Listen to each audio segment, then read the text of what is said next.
Assalamualaikum warahmatullahi wabarakatuh. Madayaw, umayong adlaw kaninyong tanan. Magandang araw sa inyo lahat. Ngayong araw, ibabahagi ng Office of the Vice President sa inyo ang naging resulta ng taus-pusong serbisyo at katapatan sa bayan sa buong taon ng 2025. Medical and burial assistance. Alam nating malaking hamon ang pagkawala ng pondo para sa ating social services ngayong taon. Ngunit sa bawat krisis na hinaharap ng ating kababayan, kailangan ng gobyerno ng matatag na solusyon. Hindi kami pumayag na maging dahilan ang kakulangan ng budget para maputol ang serbisyo. Sa halip, nakipagtulungan kami sa ibang ahensya ng gobyerno at nagtagumpay na makakuha ng alternatibong pondo. Dahil dito, nananatiling bukas ang ating assistance windows nitong taong 2025. Nakapagbigay tayo ng tulong sa 4,643 na Pilipinong may karamdaman. At nakatulong ang ating burial assistance sa 1,377 beneficiaries. Ito ang pruweba na kung may puso at paninindigan para maglingkod, laging may paraan para tulungan ang ating mga kababayan. Disaster relief and relief for individuals in crisis and emergencies program. Ang OVP ay laging handa sa panahon ng krisis. Ang ating Disaster Operations Center ay patuloy na naghahatid ng agarang tulong. Sa kabuuan, umabot sa 73,054 na pamilyang Pilipino na naapektuhan ng kalamidad ang ating natulungan. Kabilang dito ang 9,129 na pamilyang nakatanggap ng donated items. As part of our rapid response to the 6.9 magnitude earthquake in Cebu, and the Mount Canlaon eruption, OVP distributed 2,514 bags of 25 kilo rice.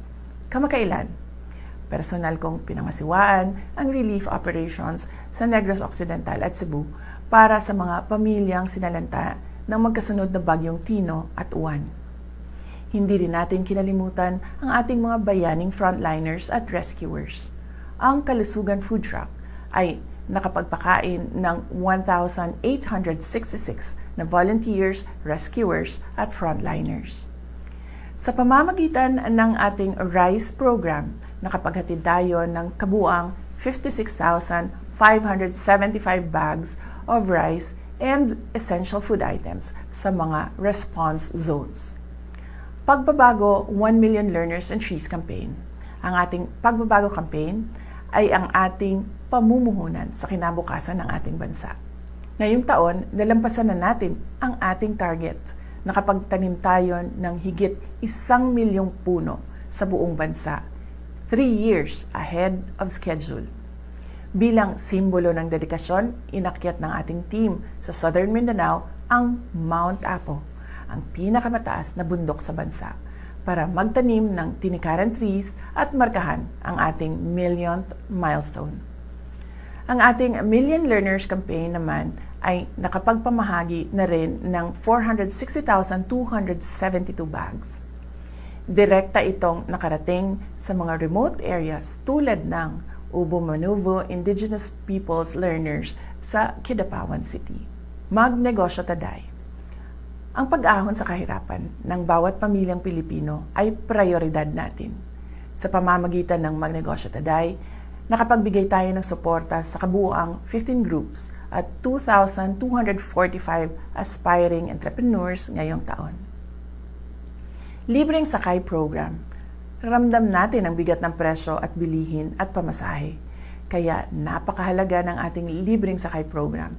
Ngayong taon, pinalawak pa natin ang programa kasama na ang Tacloban City kung saan malaking tulong ito sa mga estudyante at pamilya.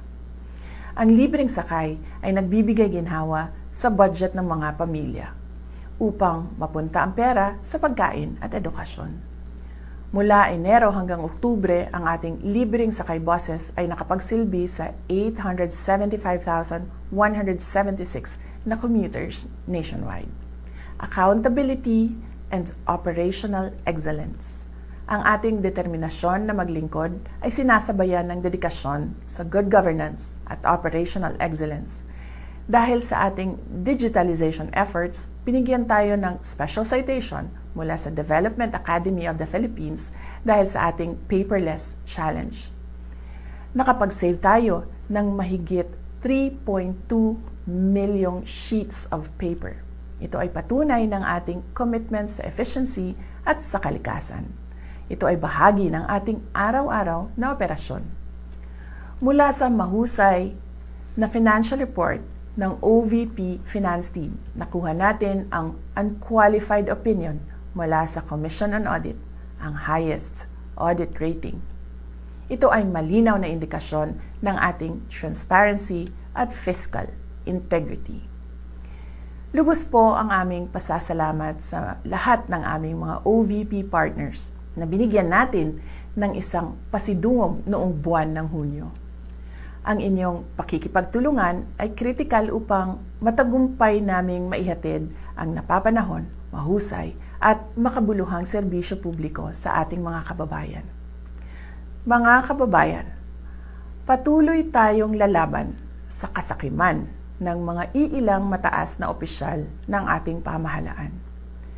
Patuloy namin na ipapakita sa inyo na ang tanggapan ng pangalawang Pangulo ay mahalaga sa amin ang pagkakaroon ng plano, mahusay na implementasyon ng proyekto, paglaban sa korupsyon at tapang at malasakit para magkaroon ng kapayapaan at kaunlaran sa ating bayan. Patuloy po tayo maging matatag sa mga hamon ng krisis at patuloy na maging mapagmahal sa ating bayan. Gikan sa tibuok opisina sa Vice Presidente, naghinaot mi sa inyong malipayong pagsaulog sa Pasko ug kasadya sa inyong bagong tuig. Mahalin natin ang Pilipinas para sa Diyos sa bayan at sa bawat pamilyang Pilipino. Syukran.